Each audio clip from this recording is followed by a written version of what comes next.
মনোবীক্ষণ polyclinic, চিকিৎসার জগতে এক দশক। এখন এখানে সব বিষয়ে ডাক্তারবাবু একসাথে তলায়। ফোন করুন 7477999515 এই নম্বরে। বহরমপুরে সবুজের জয়গান আবাসিক পড়ুয়াদের। অরণ্য সপ্তাহে বৃক্ষরোপণে সামিল আবাসিকের পড়ুয়ারা।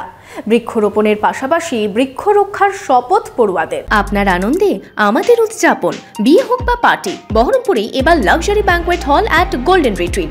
জেলায় একমাত্র পিলারলেস ব্যাঙ্কোয়েট। আছে স্পা, সালন, ক্লাব মেম্বারশিপের সুযোগও। বহরমপুর শিল্প তালুকে গোল্ডেন রিট্রিট। অরণ্য সপ্তাহ বৃক্ষরোপণে সামিল কেন্দ্রীয় রাষ্ট্রীয় কল্যাণ ভবনের পড়ুয়ারা। জেলা জনশিক্ষা প্রসার দপ্তর মুর্শিদাবাদের অধীনে রয়েছে এই আবাসিক স্কুল। বন দপ্তরের সহযোগিতায় বৃহস্পতিবার প্রায় 100টি বৃক্ষরোপণ করা হয়। বৃক্ষরোপণ কর্মসূচি আমরা পালন করি আমাদের এই মটো নিয়ে, যে একটি গাছ একটি প্রাণ। মানুষকে যেমনভাবে যত্ন করতে হয় ঠিক তেমনিভাবে গাছকেও আমাদের যত্ন করার দরকার পড়ে। তো আমরা গাছ লাগাই, প্রত্যেক বছর গাছ লাগাই, আমি লাগাই, অন্যরাও লাগায়, কিন্তু লাগানোর পরে গাছটা বাঁচলো কি মরলো সেটা নিয়ে আমরা কিন্তু কেউ ভাবি না।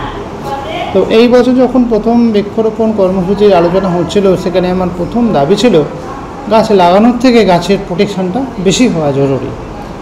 আগামী দিনে পৃথিবী সুস্থ রাখতে বৃক্ষরোপণ অত্যন্ত প্রয়োজনীয়।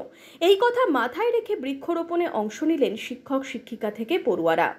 14 জুলাই থেকে 20 জুলাই প্রত্যেক বছরই অরণ্য সপ্তাহ বা বন মহোৎসব পালিত হয়। সেই চিন্তাভাবনাকে মাথায় রেখে প্রত্যেক বছরের ন্যায় এই বছরও কেন্দ্রীয় কল্যাণ ভবন বহরমপুর মুর্শিদাবাদে আজ ছাত্রছাত্রীদের ও স্টাফেদেরকে নিয়ে বৃক্ষরোপণ কর্মসূচির আয়োজন করা হয়েছে।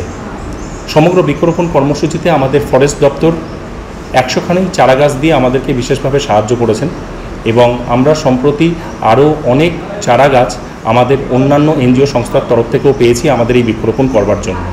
শুধু বৃক্ষরোপণই নয়, এই চারা গাছকে বড় করার দায়িত্ব নিজের কাঁধে তুলে নেন পড়ুয়ারা। আমরা প্রত্যেক শ্রেণী থেকে একটা করে সবাই বৃক্ষরোপণ গাছ লাগাচ্ছি।